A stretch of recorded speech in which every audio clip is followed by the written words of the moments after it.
നേത്ര സംരക്ഷണത്തിന് നമ്മുടെ Ahalya. Ahalya foundation eye hospital, കേരളത്തിൽ എല്ലായിടത്തും. മൂവാറ്റുപുഴ നഗരസഭയിലെ 13-ാം വാർഡ് കൗൺസിലറായ പ്രമീള ഗിരീഷ് കുമാറിനെ ഇലക്ഷൻ കമ്മീഷൻ അയോഗ്യയാക്കി.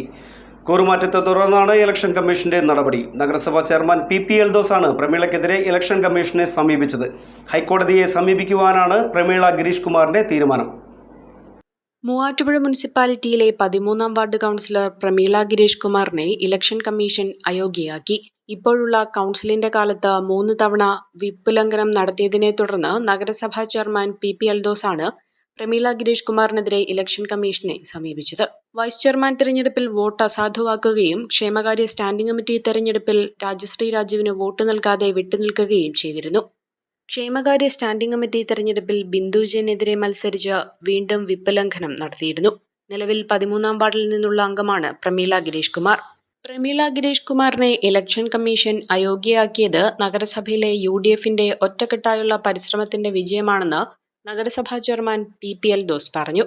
ഐക്യജനാധിപത്യത്തിന്റെ 2 കേസുകളാണ് പ്രമീളയ്ക്കെതിരെ തെരഞ്ഞെടുപ്പ് കമ്മീഷൻ നൽകിയിട്ടുള്ളത്. രണ്ടിലും ഇന്ന് ഹൈക്കോടതി ബഹുമാനപ്പെട്ട തെരഞ്ഞെടുപ്പ് കമ്മീഷൻ അന്തിമ വിധി പ്രഖ്യാപിച്ചിരിക്കുന്നു. 6 വർഷത്തേക്ക് നഗരസഭാ തെരഞ്ഞെടുപ്പിലോ മറ്റു തെരഞ്ഞെടുപ്പിലോ മത്സരിക്കാനുള്ള അവകാശം നിഷേധിച്ചുകൊണ്ട് കൗൺസിലർ സ്ഥാനത്തു നിന്നാണ് പുറത്തായിട്ടുള്ളത്. ജനാധിപത്യ മുന്നണിയെ സംബന്ധിച്ച് ഏറെ സന്തോഷത്തിന് വക നൽകുന്ന ഒരു ദിനമാണിന്ന്.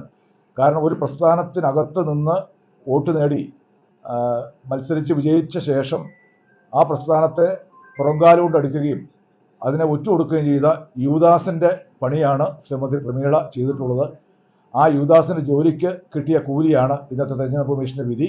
6 വർഷത്തേക്കാണ് അയോഗ്യയാക്കിക്കൊണ്ടുള്ള ഇലക്ഷൻ കമ്മീഷന്റെ വിധി. മുൻ കൗൺസിലിൽ 11-ാം വാർഡിൽ നിന്നുള്ള അംഗമായിരുന്നു പ്രമീള ഗിരീഷ് കുമാർ. 13-ാം വാർഡിൽ നിന്നും 80 വോട്ടുകൾക്കാണ് പ്രമീള ഗിരീഷ് കുമാർ കോൺഗ്രസ് സ്ഥാനാർത്ഥിയായി വിജയിച്ചത്. എന്നാൽ തന്നെ അയോഗ്യയാക്കിയതിനെതിരെ ഹൈക്കോടതിയെ സമീപിക്കുമെന്ന് പ്രമീള ഗിരീഷ് കുമാർ പ്രതികരിച്ചു.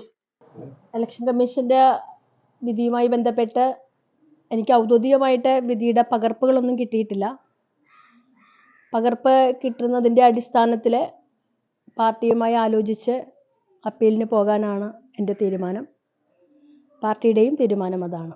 ഓക്കെ, ഞാൻ പ്രതീക്ഷിച്ചുകൊണ്ട് തന്നെയാണല്ലോ നമ്മൾ ഓരോ കാര്യവും ചെയ്യുമ്പോൾ ഞാൻ പ്രതീക്ഷിച്ചുകൊണ്ട് തന്നെയാണ്. ഞാനൊരു വർഷങ്ങളായിട്ടുള്ള ഒരു പാർട്ടി പ്രവർത്തകയാണ്. അപ്പോൾ എനിക്ക് അറിയാം. അപ്പോൾ പ്രതീക്ഷിച്ചുകൊണ്ട് തന്നെയാണ് ഞാൻ ഇത് വിധി പ്രതീക്ഷിച്ചിരുന്നു. എൻ്റെ വാർഡിലെ എന്നിൽ വിശ്വാസമർപ്പിച്ച ജനങ്ങളുണ്ട്. അപ്പോൾ ഇനി 1 വർഷക്കാലം കൂടിയുണ്ട്. അപ്പോൾ ആ വിശ്വാസം തകർക്കാൻ എനിക്ക് താല്പര്യമില്ല. അതുകൊണ്ടാണ് ഞാൻ വീണ്ടും അപ്പീലിന് പോകുന്നത്. Maharani Wedding Collections, the classic bridal world.